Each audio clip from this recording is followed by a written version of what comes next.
আসন্ন নির্বাচনে বিদ্রোহীদের ঠেকাতে কঠোর অবস্থানে থাকলেও এবার কৌশল হয়েছে বিএনপি। দলীয় সিদ্ধান্ত অমান্য করে যারা স্বতন্ত্র মনোনয়নপত্র জমা দিয়েছেন তাদের বিরুদ্ধে বহিষ্কার সহ কঠোর সাংগঠনিক ব্যবস্থা নিয়েছে দলটি। তবে সেই সিদ্ধান্ত বিদ্রোহীদের ঠেকাতে ভুল মনে করছে অনেক শীর্ষ নেতারা। কৌশলের অংশ হিসেবে কয়েকটি আসনে দলের দুজনকে মনোনয়ন দিয়েছে বিএনপি। বিএনপির একাধিক নেতা জানান, এখন পর্যন্ত প্রায় ৬১ আসনে দলীয় মনোনীতদের বাইরে বিদ্রোহী বা স্বতন্ত্র হিসেবে মনোনয়নপত্র জমা দিয়েছেন। এদের বেশিরভাগ জায়গায় তাদের মনোনয়নপত্র বৈধ হয়েছে। তাদের কঠোর নজরদারিতে রাখা হয়েছে। মনোনয়ন প্রত্যাশীদের সঙ্গে মত বিনিময় সভায় বিএনপির ভারপ্রাপ্ত চেয়ারম্যান তারেক রহমান দানের শীষের বিজয় নিশ্চিত করতে সবাইকে ঐক্যবদ্ধভাবে কাজ করার আহ্বান জানান।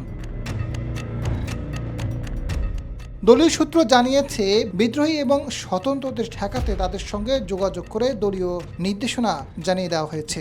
শীঘ্রই তাদের সঙ্গে বসে সমাধানের চেষ্টা করা হবে।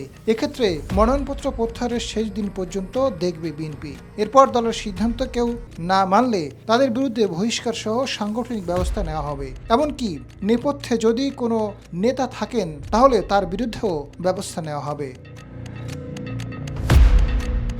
দলীয় সিদ্ধান্ত মানা না হলে যারা বিদ্রোহী হবেন তাদের আগামী দিনে কোনো কমিটিতে জায়গা দেওয়া হবে না। এবার কোনো ছাড় নয়, কারণ কে মনোনয়ন পেয়েছেন তা বড় নয়। ধানের শীর্ষের জয়ের বিকল্প ভাবছে না বিএনপি। এছাড়া দলীয় সিদ্ধান্ত অমান্য না করার ব্যাপারেও সতর্ক করেছেন তারেক রহমান। তবে তার এমন নির্দেশনার পরও দলের বিরুদ্ধে স্বতন্ত্র হিসেবে নির্বাচনের অংশ নেওয়াটা উদ্বেগ বলে মনে করছেন রাজনৈতিক বিশ্লেষকরা। বিএনপির স্থায়ী কমিটির সদস্য ইকবাল হাসান মাহমুদ টুকু জানান, যুগপথ আন্দোলনের শরিকদের সঙ্গে সমঝোতা করে কিছু আসন ছেড়ে দেওয়া হয়েছে। সবগুলো আসন বিএনপির জেতার সিট। এখানেও যারা স্বতন্ত্র প্রার্থী হয়েছেন তাদের বিরুদ্ধে ব্যবস্থা নেওয়া হয়েছে। বাকি আসনগুলোতে যারা বিদ্রোহী হচ্ছেন তাদের সঙ্গে বসা হবে এবং ২০ জানুয়ারি পর্যন্ত তাদের বোঝানোর চেষ্টা করা হবে। এরপরও না শুনলে সাংগঠনিক ব্যবস্থা নেবে দল।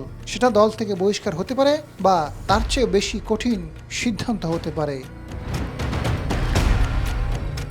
আজাদ ফারুক, সময়ের আলো।